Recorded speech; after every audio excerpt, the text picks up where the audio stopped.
No border.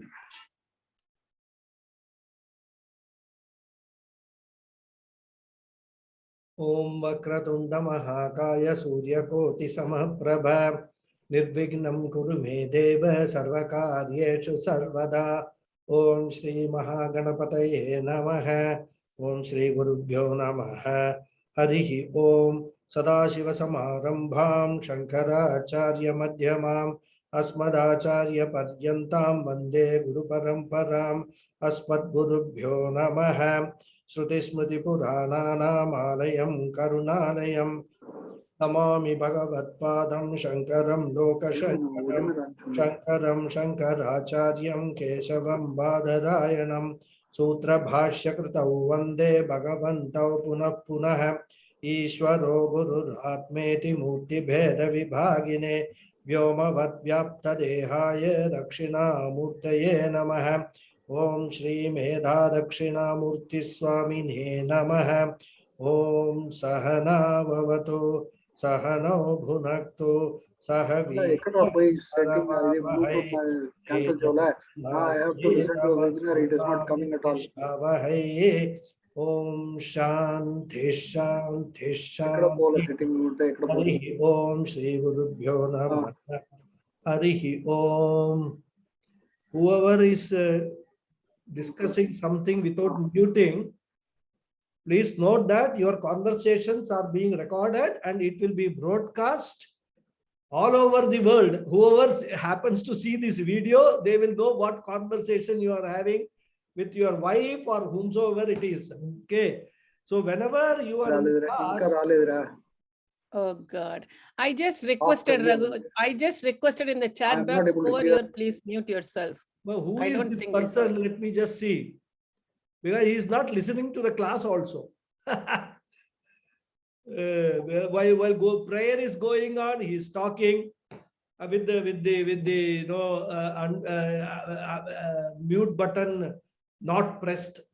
When the prayer is going on, Vyavaharika is going on side by side. Thank you, Raghu. I'll mute myself. Let us continue. We will, as I told in the last class, I will chant the 9 dhyana slokas, and those of you who know it or who want to chant it can chant, but on mute mode. Huh? Please don't disturb my chanting, otherwise I will go wrong. Okay. Hari Om.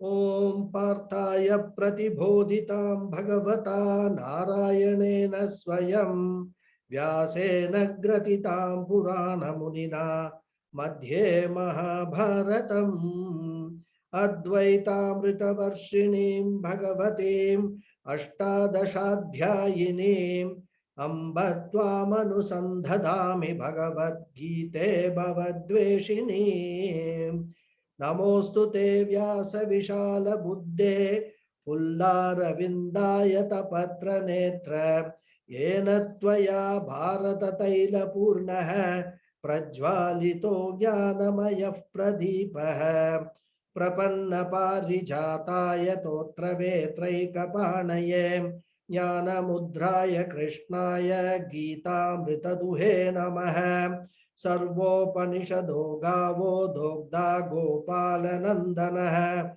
Partho Vatsasudhir Bhokta Dugdam Gita Mritam Mahate Vasudeva Sutam Devam Kansachanuramardanam Devaki Paramanandam Krishnam Vande Jagadgurum Bhishmadrona Tata Jayadrata Jala Gandhara Nilotpala Shalyagrahi Kripena Vahani Karnena Vela Kula Ashwathama Vikarna Ghora Makara Duryodhana Vartini Sotirna Khalu Pandhavai Rananadhi Kaivartaka Keshavaha Parasharya Saroja Mamalam Gitartha Gandhotkatam Nanakyanaka Kesaram Harikatha Sambodhana Bodhitam Loke Sajjana Shatpatairaharaha Pepiyamanam Mudha Bhuyad Bharata Pangajam Kalimala Pradvamshina Shreyase Mukam Karoti Vachalam Pangum Langayate Girim Yat Kripatamaham Vande Paramananda Madhavam Yam Brahma Varunendra Rudra Marutaha Stunvanti Divyaistavaihi Vedai Sankapadakramopanishadaihi Gayanti Yam Samagaha Dhyanavastita Dadgatena Manasa Pashyanti Yam Yoginaha Yasyantanna Vidhusura Suraganaha Devaya Tasmai Namaha. Namaste once again. So these were the 9 Dhyana shlokas composed by Madhusudana Saraswati, which I explained in the last class. And in the last class, we also saw the meaning of the 7th Dhyana shloka. Why we took the 7th Dhyana shloka first? Because I am following the teaching of methodology of Swami Paramarthananda. So here all the Dhyana shlokas, as I told you, are mixed. I mean, there are 4 entities which are visualized, for meditation purposes, for bringing into our visualization, for doing dhyana. Mahabharata dhyana, then Gita dhyana, Vyasa namaskara, and also Bhagavan Krishna namaskara. So these are all mixed here. So what Swami Paramarthananda has done is he has actually separated them. So there is one shloka for Mahabharata Namaskara, which we saw in the last class. Okay. Now we will start the second Dhyana shloka, which is the first Dhyana shloka as per the list. Okay. Which is what? Parthaya pratibodhitam bhagavata narayanena swayam vyasena gratitam purana munina madhye mahabharatam advaitamritavarshiniim bhagavatim ashtadashadhyayinim ambatvam anusandhadami bhagavad gite bhavadveshinim. So this is the Dhyana shloka. And it starts with Om. First Dhyana shloka starts with Om. And Om, as I told some of you in other classes, is a very auspicious, it's a name of the Lord. It symbolizes the Lord, the Ishvara, and it's a very auspicious, considered to be auspicious beginning. Whenever we start anything, if we start with Om, the Ishvara's blessings will be there for whatever is being done. Okay. So here the main sentence is He Ambe Bhagavad Gita Tvam Anusandhadhami. This is the main sentence of this sloka. So this is what Gita Namaskar. Offering salutations to Bhagavad Gita itself. Okay.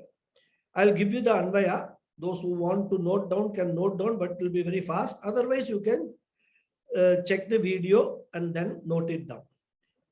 Om He Ambe Bhagavad Gita Bhagavata Narayanena Swayam Parthaya Pratibodhitam Mahabharatam Madhye Purana Munina Vyasena Gratitam Advaitamrita Varshinim Ashtadashadhyayinim Bhavadveshinim Bhagavatim Tvam Anusandhadhami. This is the full Anvaya. That is converting the sloka in a prose form for us to analyze and understand the meanings. Okay. So here the author is addressing the Bhagavad Gita as He Ambe, O Bhagavad Gita Mother. You are Saraswati Devi, and the mother who will nourish my inner personality, my emotional personality, my intellectual personality. That mother you will nourish. The physical mothers we have, they nourish our physical personality, giving us all sorts of nice foods right from our birth. But Bhagavad Gita is that mother which nourishes our inner personality, which is very difficult thing to do. How does it do it? By our learning the meanings of the Bhagavad Gita shlokas. Okay. And following them, following what the advice is given. So she nourishes by giving us the wisdom food. Okay. And every mother knows what type of food should be given to the child at what stage. That is the beauty of a mother, isn't it? For a small, just born child, they won't be giving, all sorts of solid food and all that. Very liquid food. That is the mother's milk, highly liquid rather. That is the first meal. But very nutritious meal, very important for every child to have that meal in the beginning of the life. And then slowly, some semi-solid food, then solid food, like that. The mother knows at what stage what is to be given. Similarly, this Bhagavad Gita mother also, it does not straight away jump into, all the philosophy and all that. It goes through all, karma yoga, upasana yoga, then comes to jnana yoga, and then tells us what the real wisdom we need to understand, we need to know, and what is it that we need to practice. This is how this Bhagavad Gita is compared to a mother. Hey Ambe, he says, right? So, Hey Ambe, Hey Gita, addressing to Bhagavad Gita, Tvam anusandadhami. Anusandadhami means I repeatedly invoke you. I meditate upon you again and again with reverence. This is what is the meaning of anusandadhami. Tvam means you. Okay. And what is this Bhagavad Gita? Now this Bhagavad Gita is being explained by Madhusudana Saraswati. He starts Parthaya Pratibodhita. Pratibodhita means the teaching which was given. To whom? Parthaya. Parthaya is the name of Arjuna, Prithu's son, Partha. Because Kunti had a name, another name called Prithu. So her son is Partha, Parthaya, to Arjuna, to Partha. Pratibodhita, taught, teaching given. Taught by whom? Taught by not any ordinary Acharya, taught by Bhagavan Swayam himself, the Jagat Guru, who is the Guru of all beings in this world, who is the Ishvara. Bhagavata Narayanena Swayam Pratibodhita. Right. So, what does that mean? In this teaching, because it has been given by the Lord himself, there will be no defect in the teaching. Defects come because of human beings. There is always what they call the human error in everything that we do. But there is nothing called a divine error. Divine is always errorless, blemishless. So Swayam Bhagavan himself has taught this Partha, this Arjuna, right? And this teaching has been there when beginningless times. We don't know when this teaching was given. This is the wisdom which is contained in this Bhagavad Gita teaching is timeless. We'll come to that. Why it is timeless, we will know. What is this Bhagavad Gita explanation, we'll come to know. And it has blessed the society. This wisdom has blessed the society throughout, right from the time of creation. And even now, it is continuing to bless the society. And we want to gain that wisdom, and that is why we are all gathering here every week and then trying to learn what Bhagavad Gita wisdom is there. This should have been taught to us when we were in school and all. Unfortunately, that didn't happen. But at least now we have an opportunity because of the grace of Bhagawad that we are able to expose ourselves to what the teaching of Bhagavad Gita is and gain that wisdom.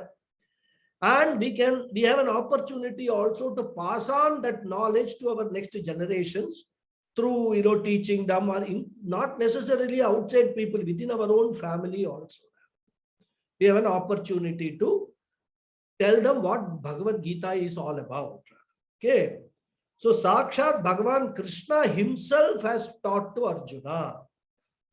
Narayanena Swayam. But Krishna, when he taught, he did not write down anything. He just taught. It was a dialogue between Arjuna and Krishna taught him. But then how do we get it? We were not present there. Acharya, the great Rishi, took the trouble of writing it down. What all Krishna told Arjuna, he has written it down. Vyasena gratitam. Gratitam means composed or recorded, reported, whatever meaning you can take. By Vyasacharya, it was recorded. What Lord Krishna taught to Arjuna was recorded by Vyasacharya. Vyasena gratitam. And Vyasacharya is considered to be an avatar of Lord Vishnu himself. We have seen that sloka in Vishnu Sahasranamam. Vyasaya Vishnu Rupaya Vyasa Rupaya Vishnave. Isn't it? Vyasaya Vishnu Rupaya Vyasa Rupaya Vishnave. Vyasa, who is in the form of Vishnu, and Vishnu is in the form of Vyasa. So there is no difference between Vyasa and Vishnu, and that's why he is considered to be an avatar of Vishnu. And because of that, his reporting will be correct. Because Vishnu in one form is teaching Arjuna, the same Vishnu in another form is recording what is being taught. So neither there will be an error in teaching, nor will there be an error in recording. Both are Vishnu's Swarupas, Vishnu's Rupas. Okay. So Vishnu has taught properly, and Vyasa Rupaya Vishnave has reported correctly also, properly also. And what type of a journalist this Vyasa is? He says Purana Munina. The most experienced Rishi, whose name even today we remember and we celebrate Vyasa Purnima as Guru Purnima day. Continuing to celebrate. Without Vyasa, the entire Vedic culture, Vedic literature would have been, gone forever. So he appeared toward the end of this Dwapara Yuga, and then, codified the entire Vedas, and that is why today we are able to get Vedas, Mahabharata, Vishnu Sahasranama, all those things, all Vyasa's works. So he's a very experienced Acharya. And not only that, he has given all 18 Puranas he has given, and most importantly, the Vishnu Purana used to be one of the very popular Puranas earlier, but now Bhagavata Purana has replaced the Vishnu Purana in popularity. In fact, if you look at some of the very orthodox Vaishnavites, they will still refer to Vishnu Purana only. Bhagavata Purana is only secondary for them. So Vishnu Purana is supposed to be a very, very, much better than Bhagavata Purana, but now Bhagavata Purana has been popularized, so many people, all this Saptaham and all are held everywhere. So people attend. Content of Puranas, as I told you, all of them, the message is the same. The underlying message is the same, but with different stories and different, aspects, moral, ethical aspects are highlighted in those. Okay. And where has he given this Purana Munina Vyasa? He has given it Madhye Mahabharatam. So Bhagavad Gita is occurring in the middle of Mahabharata. in a parva called Shanti Parva. It's a Shanti, it's a cantos are there. It's a Shanti Parva. It appears, right? And what is the significance of this Bhagavad Gita? In that, as the story of Mahabharata develops, Arjuna, who was a very famous warrior, a very brilliant person, very wealthy person who has won over, many kings, many, even Devata, Indra and all that he has won over in fighting. All of a sudden, such an accomplished person, all of a sudden faces the most major crisis in his life. He's totally confused. When he comes to the Kurukshetra war, he has been preparing for this war for 13 years. He has collected all the weapons which he knew that will be required for this war. He also knew who will be there on the opposite side. Everything he knew. Not that Arjuna was, misled into this war or anything. Planned war it was. But when he came to the battlefield, he faced the biggest, challenge in his life. Totally distressed. So, such an Arjuna was given the teaching for him to come out of his the crisis which he was facing rather. And that was not a physical crisis, that was an emotional crisis. And whenever our emotions are getting totally in a crisis mode, what happens? Intellect stops working.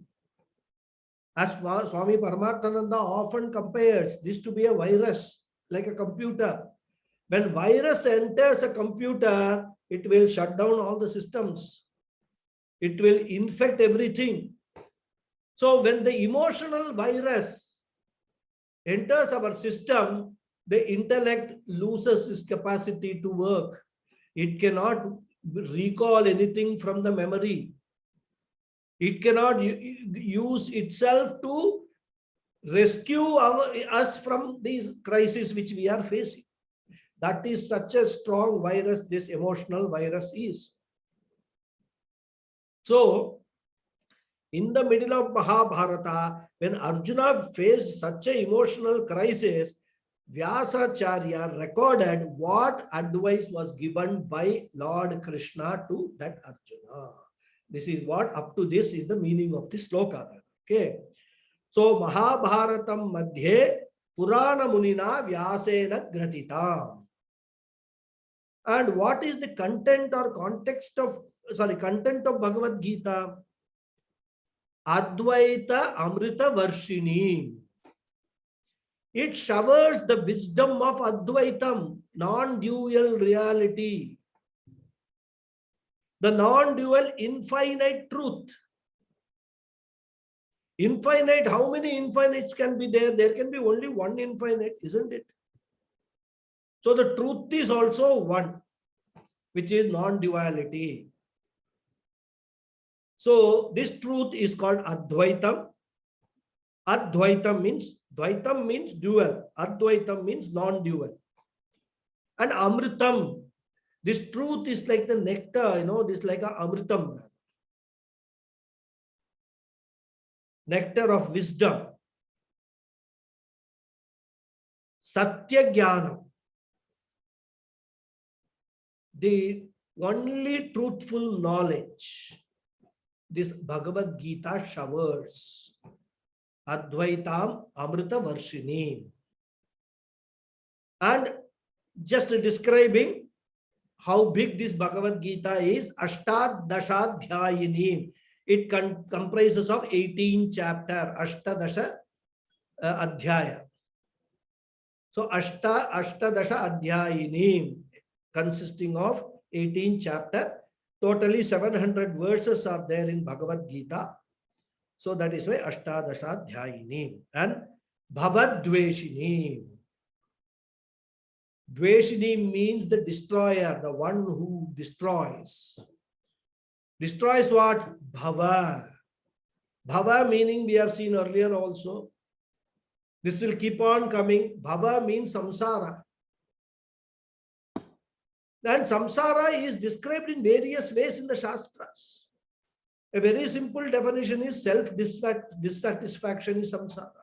Non-acceptance of oneself. We have this biggest problem in our life of not accepting what we are.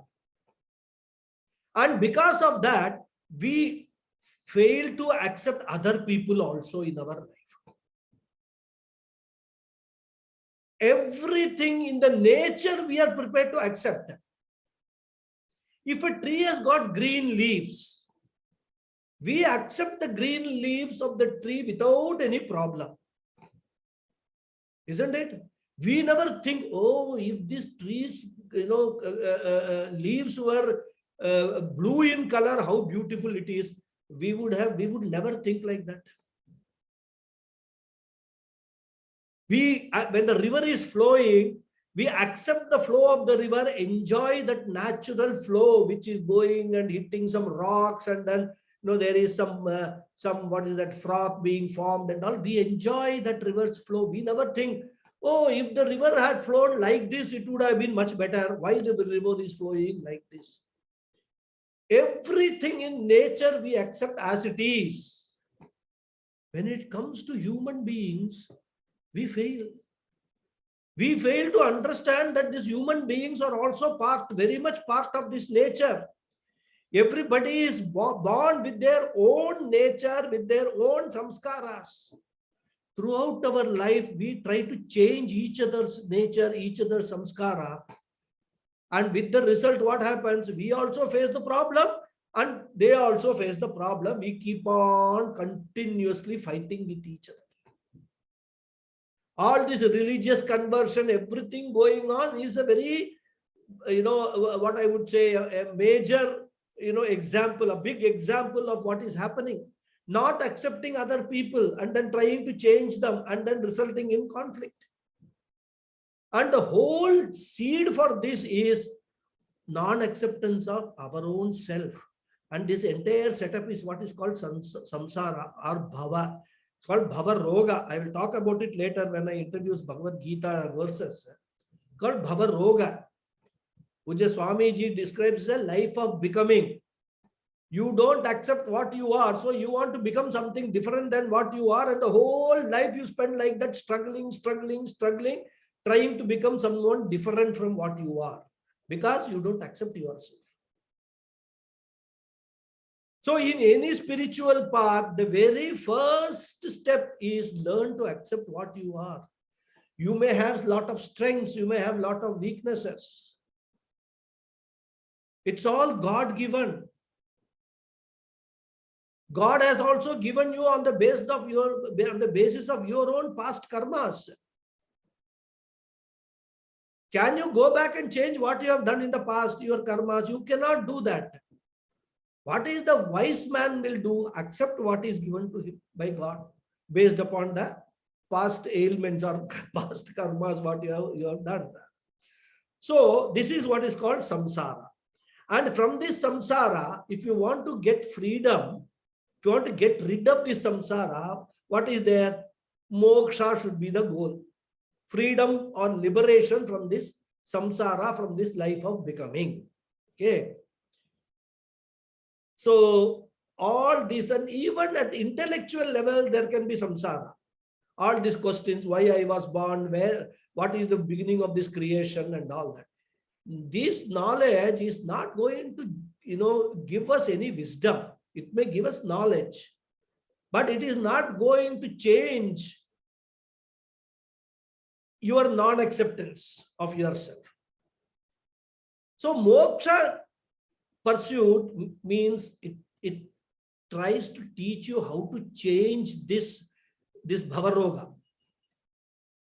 How to change intellectually and emotionally, how you have to understand this entire setup, this whole creation. And once you understand that, then in the context of that understanding, you reevaluate yourself. And that is the path to wisdom. Okay. So what this says is, O Goddess Mother, O Bhagavad Gita, which was taught by Lord Narayana himself to Arjuna, and which was faithfully collected and reported by Vyasacharya, ancient sage Purana Munina, Vyasacharya, and this Bhagavad Gita is occurring in the middle of Mahabharata, and it contains 18 chapters. And this Bhagavad Gita, hey Bhagavad Gita, you are of the nature of showering the nectar of wisdom of non-duality, and which is the destroyer, Bhavadveshini, destroyer of this samsara. Such a Bhagavad Gita, I repeatedly invoke and meditate upon you before I start this study. So this is the meaning of this Gita Namaskara Sloka. Now we will take the next one. This is also Gita Namaskara only.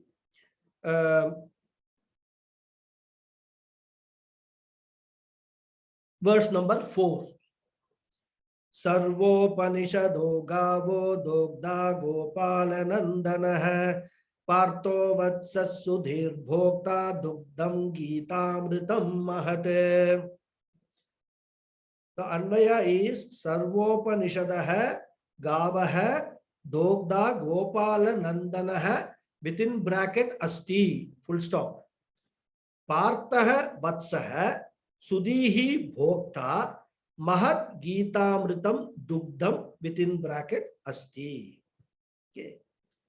And the main sentence here is Mahat Gitamritam Asti. Mahat means the supreme. Supreme Gita is what? Amritam, the nectar. The same idea which was given in the previous sloka. It is also timeless, because Amritam has another meaning, which does not have death, which does not have Mritam. Mritam means death or destruction. So Amritam means that which does not have any death. Amritam, one meaning. Amritam is also meaning nectar. That's why in some Puranas and all we see, not some Puranas, that big fight between Devas and Asuras for drinking that nectar coming out of this ocean of milk, by churning the ocean and all that. That we have seen that, many of us know that story. I won't repeat that story. It is not a Purana class, but that Amritam is what they felt, that if they drink, they will be immortal. Amritam. So this nectar, which is Amritam, which is timeless, which is eternal, that Gita is supreme, Mahat. So again, another Gita Vandana. Okay. So here, what Madhusudana Saraswati is highlighting is Gita is not the philosophy of Lord Krishna. Lord Krishna gave the teaching to Arjuna based upon some source. What is that source? The source is the Vedas itself. Vedas themselves, you can say, if you want to use the plural. So the Vedas are the original scriptures, which have been again existing in our culture from timeless, beginningless times. Vedas are supposed to be divine composition given to the mankind at the beginning of the creation by Lord himself. And we don't know when the creation started. So it is beginningless times Vedas have existed. And the end portion of the Vedas is called Upanishads. Vedanta, Anta portion of Veda is called Upanishads. Okay. And these Upanishads alone, they contain the self-knowledge. Atma Jnanam Upanishads contain. It is the Jnana Kanda. of the Vedas, the second portion, Karma Kanda, Jnana Kanda. So it's Jnana Kanda of the Vedas. And the knowledge and wisdom contained in that Upanishads, which, every Veda, Rig Veda has got its Upanishads, Yajur Veda Upanishads are there, Sama Veda Upanishads are there, Atharvana Veda Upanishads are there. All four Vedas have got their Upanishads. So and all the Upanishads say the same thing. The wisdom contained in all the four Vedas Upanishads is one and the same. Any Upanishad you pick up from any Veda, it will talk about the same thing only. Different words will be used, different examples may be given, different stories may be there, but the essence is the same in all the Upanishads. And that is why it is time tested. There is no contradiction one can come across in these Upanishads. So, Bhagavad Gita contains that wisdom which is contained in the Upanishads. And to convey this, the author is giving an analogy. What is the analogy?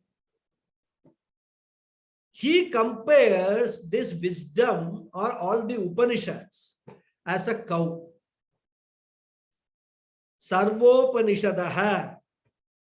All the Upanishads belonging to all the four Vedas, they are all like cows. Sarvopanishadaha gavaha, he says, right? They are not cows, they are like cows. Right? We must gavaha iva, you can put, Sanskrit students. Iva means like. And what does Krishna do? He is an expert cowherd boy. We know Krishna's story. He belongs to Yadava Kula. And his main job was taking the cows for grazing. Even today also, many people have got the photo of Krishna, one cow behind, right? So he's a cow lover. And he's a very cowherd boy. He knows how to milk the cow very expertly. So he knows how to handle the cow. He knows how to milk the cows. So Krishna also knows how to handle the Upanishadic cows. He knows how to milk the essence of the Upanishads and then give it to Arjuna. Right? So, Dogda Gopala Nandanaha Asti, the milkman, the person who is milking these Upanishadic cows, is Krishna. So, which means he is extracting the essence of the Upanishads. And here again, milking is all, these are all symbolic. I mean, as I said, analogy, symbolic analogy. Okay. And if we have seen a person, milking a cow, what he will do, the cow will have a calf. And the calf will be kept very near the face of the cow. Rather. When the cow sees the calf, what happens? It produces more milk. In fact, many times I have seen people who are milking, first they will, from the udder, they will, press the udder and give the milk to the calf first. And then only they will keep a bucket or a vessel or something and milk the cow, from that. So, presence of a calf, it generates an emotion in the cow for giving the milk. So these milkmen, they know it. So they keep a calf in front of the cow rather, the cow's own calf rather. So here, which is the calf in this example? Arjuna is the calf. Partho Vatsaha. So Vatsaha means a calf, a child, right? Vatsaha means. So here is Arjuna is the calf rather. Okay. Because keeping Arjuna in the front, Bhagavan Krishna has milked the Upanishadic cow. And out of this cow came the wisdom, the nectar, Amritam. And what is that? Gita, Gita Amritam Iva Dugdam. That is, the Amritam of Gita is like the milk. The milk is compared to the essence of this Gita, which is the essence of the Upanishads, which is the end portion of the Vedas. So Amritam, both meaning we can take timeless or a nectar also. And milk is a beautiful example because milk is supposed to be a balanced diet. Very nourishing, wholesome food. That's why children we give milk. Of course, these days many people have got so many views about this and all that, but our traditional view is milk is very, very good. It's a wholesome food. It is the cow milk is the only replacement for the mother's milk. So that is what, our traditionally we believe in that. So this Gita Amritam, the whole Gita also is fully nourishing from all aspects. It does not deal only with wisdom, with the self-knowledge. It deals with every aspect of our life. Every aspect of our life which we should follow. As I said, it's a manual of right living. Since we fail to do that, we have all sufferings in our life rather. Physical suffering, emotional suffering, intellectual suffering. So Krishna is the milker, Arjuna is the calf, the pure-minded. Who is Sudhihi? Sudhihi, here we can say all the spiritual seekers. Sudhihi means Sudhihi, the people who have got a very noble mind, a pure mind, and who want to drink this milk of this Upanishad. They are the bhoktas, they are the consumers of this milk. So this is the Gita Namaskaram, second Gita Namaskaram. Okay. And now he goes to Vyasa Namaskaram. We have completed Mahabharata Namaskaram, Bhagavad Gita Namaskaram, now Vyasa Namaskaram. I will read the sloka. Namostu te Vyasa Vishala Buddhe Pullara Vindayata Patra Netra Yena Tvaya Bharata Taila Purnaha Prajvalito Jnanamaya Pradipah. Beautiful. I mean, here what kind of analogy he gives for each one. No, beautiful.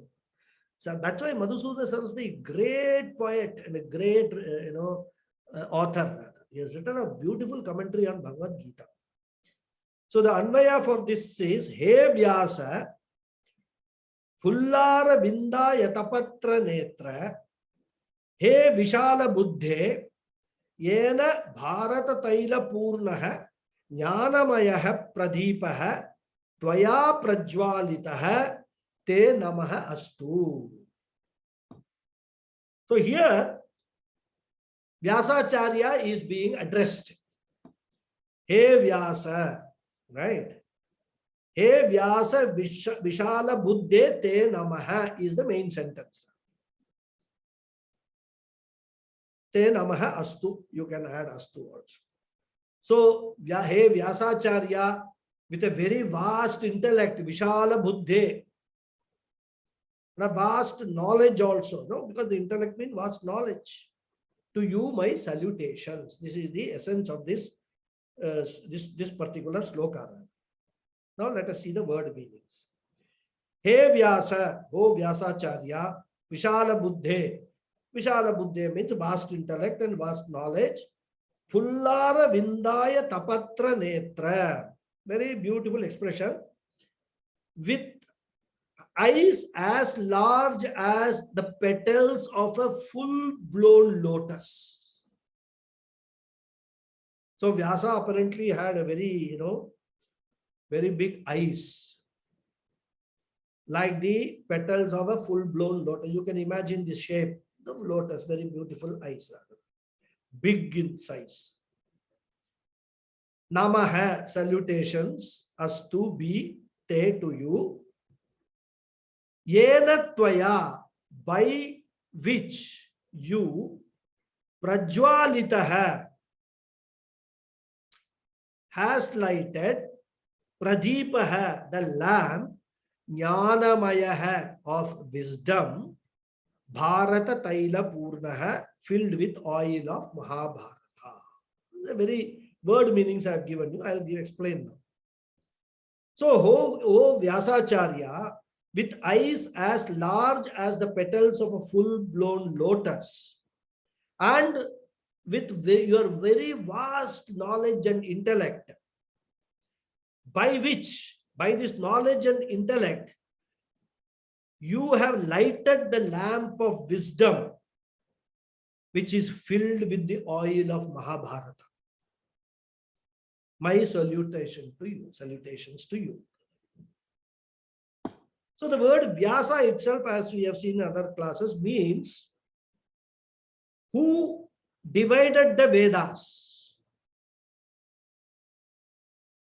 and codified them. First he codified it to 3 Vedas, Rig Veda, Yajur Veda, Sama Veda. Later on, Atharvana Veda was added by Angiras Rishi and Atharvana Rishi. That's how it became 4 Vedas, Atharvana Veda. He also composed 18 Puranas. Then there are 18 Upapuranas also, which is believed to have been composed by him. So Vyasa means the one who divides and who expands. Both meanings are there. So originally, the Vedas as a body of knowledge was a single one. And it continued till Dwapara Yuga as a single set of knowledge. And Vyasacharya and Mahabharata occurs toward the end of the Dwapara Yuga, which is about 5,000 odd years ago. And knowing fully well that the Kali Yuga is coming, and also knowing all the Kali Lakshanas, which are all described in the Vedas and all that, Vyasacharya felt that in the same way, if these Vedas are continued, in the Kali Yuga, people's intellect will be so shrunk, so limited that they will not be able to study the whole Vedas. So what he did, he actually divided the Vedas into 4. And some people, he said, you follow the Rig Veda, you maintain the tradition of the Rig Vedas. Some people Yajur Veda, some people Sama Vedas, like that. Atharvana Veda, later on also, some people came, they belong to Atharvana Veda. But I have not come across anybody belonging to Atharvana Veda. I have come only Rig, Sama and Yajur. Because even the Upakarma, which is going to be done tomorrow, is done only for these 3 Vedas. Only people belong to these 3 Vedas. They do the Upakarma. Rig Upakarma was today. Yajur Upakarma is tomorrow. Sama Upakarma will be on the Vinayaka Chaturthi day. There is no Atharvana Upakarma. Right? So maybe it's there. He gave it to 3 sets of people to maintain this tradition of this Vedas. And even in that, what he did, because he converted not only the Vedas as 3 divisions, but branches also were there. For example, Krishna in Yajur Veda, there is a Krishna Yajur Veda and there is a Shukla Yajur Veda. So that was also divided. You follow Krishna Yajur Veda, you follow Shukla Yajur Veda. Otherwise, there was no difference originally between any of us in terms of we were all Vaidikas. That's a common name for all people who follow the Vedas lifestyle. Vaidikas. Then, of course, we have now divided ourselves. And that division is now continuing into so many other aspects of the society also now. But that's all Kali Yuga Lakshana. That is what will happen. So anyhow, coming back to the subject. So this is the Vyasa's intellect, great intellect, so much of composition he has done. He has written Brahma Sutra. Brahma Sutra again is in a sutra aphorism form, the entire wisdom which is there in the Upanishads. And it contains, Adi Shankara has written a beautiful commentary on that. Establishes why Advaitam alone is the message of the Upanishads, is the vision of the Upanishads. Not Dvaitam, not Vishishta Dvaitam, not any other philosophy. The philosophy of the Upanishads is Advaitam, non-dual reality alone. Adi Shankara establishes through analysis of this Brahma Sutra written by Vyasacharya. So this is the greatness, and Vyasacharya is not his original name. It is a what they call, a pseudonym. His original name was Krishna Dvaipayana.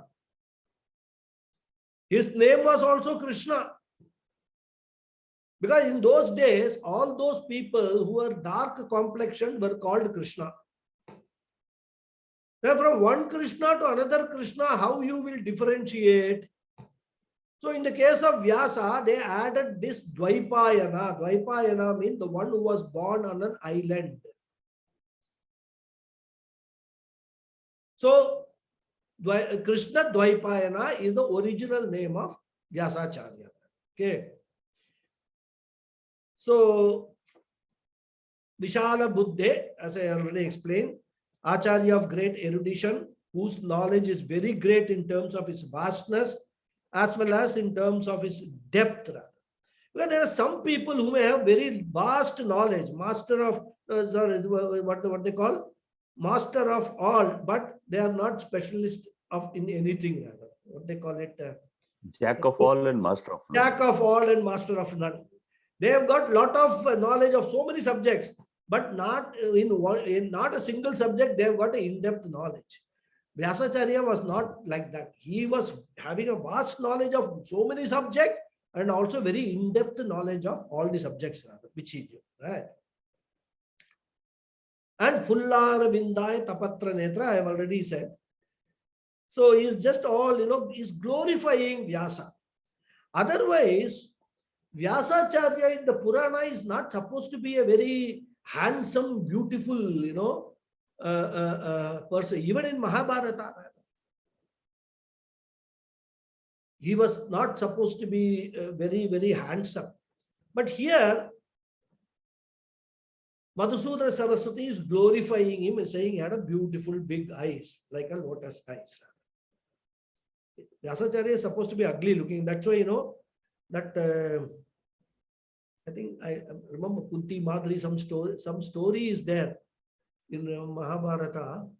I don't remember. They got scared. One of the maids got scared and all that. And that's what Dhritarashtra, one closed eye, she became blind. Exactly. So, and I so they forget were the all name born to Vyasacharya. They were born to Vyasacharya, blessed by Vyasacharya. So that is why, she got scared by seeing this figure of Vyasacharya. So it's supposed to be ugly looking.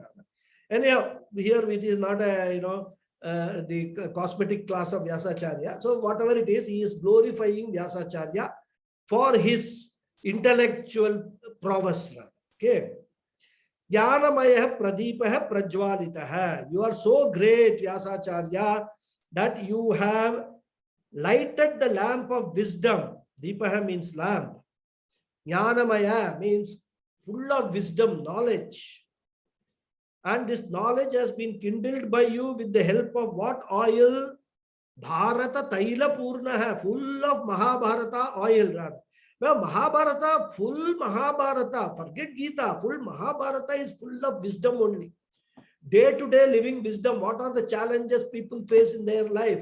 How those challenges should be overcome. We have got so many nitis in the Vidura niti, this niti, that so many are there. And based on Mahabharatam, so many other people have also written so many nitis, right way of living. Bhagavad Gita is only one central portion, the heart of Mahabharata. So I offer my namaskara to you, hey Vyasa, because with that lamp, having the oil of Mahabharata, you have lighted the lamp of wisdom, with which light I can remove the darkness of ignorance from my gloomy intellect. So this is Vyasa Namaskara. We have completed 4 shlokas dealing with Bharatam, Gita and Vyasa. Now we have 5 more verses, which is Bhagavan Krishna's Namaskara. All the 5 verses are Lord Krishna Namaskara. Okay. I will start it and then we'll continue in the next class. Now this is verse number 3 Prapanna parijataya totra vetraika panaye jnana mudraya krishnaya Gita mritaduhe namaha. Same idea being repeated with some more details. That's all. Okay. Anvaya is Prapanna parijataya totra vetraika panaye jnana mudraya Gita mritaduhe krishnaya namaha. Just some small change in the word arrangement rather. So main sentence is Krishnaya Namaha. Namaskara to Lord Krishna, who is described with other adjectives in the sloka. What are they? Prapanna Parijataya. Parijatam is supposed to be a mythological tree. Vishnu Sahasrama students, we have seen this in Vishnu Sahasrama also, which is supposed to give whatever you wish. And this tree is supposed to be in the heavens. It's not anywhere. Don't look for this tree anywhere near your house. You won't find it. And the uniqueness is if you sit under the tree and think of anything, it will give you that immediately. Provided your thoughts are right thoughts. So this is a wish yielding tree. Parijata. Right? So here Lord Krishna is compared to a Parijata Vriksha, which means that by praying to him, by surrendering to him, you can get anything in your life. That is the glory of Lord Krishna. And I can tell you this is not just glorification. This is, many people have experienced this in their life. When they have a very deep, commitment to pray to Lord Krishna, they have got everything they wanted in their life. Material benefits, spiritual benefits, everything they have got. That is the beauty of Lord Krishna. That is the way he blesses. He is literally a wish yielding Bhagavan rather. Right? But you must have a pure heart. That is very important. So praying to the God, you can get everything. Dharma, Artha, Kama and Moksha also he is delivering through Bhagavad Gita. That's what he is delivering here. Moksha Sastra. So all Purusharthas Bhagavan will give. First of all, we have to ask. Then only he will give. Without asking, he will not give. So we have to wish for it. And then, as I said, other conditions have to be satisfied, like Prapanna, Sharanagati, surrender to him. Dilute your own ego. Accept him as the Lord and then pray to him. Then you will get everything. So Lord Krishna will fulfill the wishes of everyone who take refuge in him. This is the meaning of Prapanna Parijataya. Then Totra Vetraika Panaye. So in the Mahabharata field, Lord Krishna, he was the charioteer of Arjuna. We all know that. And therefore he was in front of the chariot as a driver, holding a whip in his hand and driving the chariot. Okay. So that is what is being described. Totra Vetram. Totra means the whip, right? And Vetra means handle. So the handle of the whip is Panaye in his hand. The one who is holding the handle of the whip in his hand. Description of Lord Krishna. Eka Panaye in one hand. Totra Vetra Eka Panaye in one hand. So he is holding the whip in one hand to drive the chariot. So this indicates that even though he is the Lord of the universe, he does not consider any job below his dignity. Isn't it? Many of us have this problem. Oh, you're asking me to do this job? That's below my dignity. I am CEO of this company. I am the owner of so many wealth. You are asking me to do this small job. Bhagavan Krishna had no such problem. We have to learn that from Bhagavan Krishna. Arjuna said, be my charioteer. He said, okay, I will drive your chariot. I will be your driver. No problem. So this is what we have to learn from Lord Krishna. And there is a lot more we have to learn, which we will learn in the next class. Okay. I will say the prayers, and if there are any questions, then we will take them. Om Purnamadav Purnamidam Purnat Purnamudachyate Purnasya Purnamadhaya Purnameva Vasishyate. Om Shanti Shanti Shanti. Harihi Om Shri Gurubhyo Namaha. Harihi Om. Thank you all very much. Thank you so much, Guruji. Guruji. Hari Om. Thank you, Guruji. Hari Om. Hari Thank Om. you, Guruji. Harihi Om. Raghuji, I have a question. It is not, it's somewhere connected, but it is a general question. You talked about Parijata tree. It's a mythological tree. What are we talking about? In India, in lot of houses, they have the Parijata Pushpam, the Pavaramallin Cholrale, how it is connected. I mean, this is not connected. I was just curious. That's all I want to tell. See, in Sanskrit, the words can have many Yes. meanings, rather, right? Now, whatever Parijata Pushpam that we have got on this Bhuloka, that will not give you any wish. In fact, the Parijatam also, if you see, to get it, you have to actually pick it up from the ground, rather. Yeah, you can't because it, yes. Yeah, it's very, very, very, what's say, light flower, right? It will keep on falling. But this Parijata tree is the one which is there in Swarga. Okay. That is the Parijata tree which is talked about in the Puranas and all that.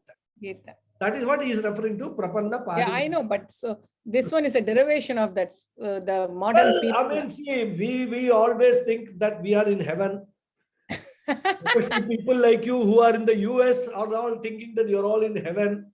No. That's We will find, identify things with the heavenly things. So Parijatam is identical. it's such a People in misconception. India also we think, I am just joking. So we also think we are in heaven. So it's all your state of mind, what you have, So you identify certain things. But you are right. I mean, that's also called Parijata Pushpa. Yeah. And especially we offer that flower when Vinayaka Chaturthi Puja and all that, Parijata Pushpam Samarpayami.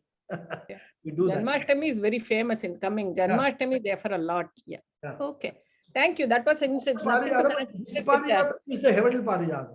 Yeah, I know, but this is nothing to do. This is nothing to No, connect. fair enough. I mean, any doubt can be raised, and whatever I know, I will tell you. Yeah. Thank you, Raghuji. Hariyo, thank you. Any more doubts, questions, clarifications? Can I ask you something? Thank you, Guruji. Hariyo. Thank you very much. Okay, thank Can I ask you very something much. about the Parijata? Yeah. Namaste, Guruji. The Pari and Jata, in Sanskrit, Jata means with something that's born. So Pari or Pari, I didn't get that very much. Can you just clarify on the meaning, please? Well, Pari, I will have to check up what is the meaning of Pari in this context. Jata means born, right? Yeah. So Pari, I will have to check what is the etymology of that word Pari, because Pari is from Pari is the meaning. So Pari meaning could be what we call in Hindi they call Pari, this Fairy. fairies rather, Fairy. right? But whether that is the meaning here, we don't know. I will check it up and clarify in the next class. Pari meaning, no problem. Thank you. Hariyo. Hari Om. Hariyo. So I will close the session. We'll Hari Om, continue Guruji. next Saturday. Hariyo. Thank you. Hari Om, Guruji. Hariyo. Hariyo.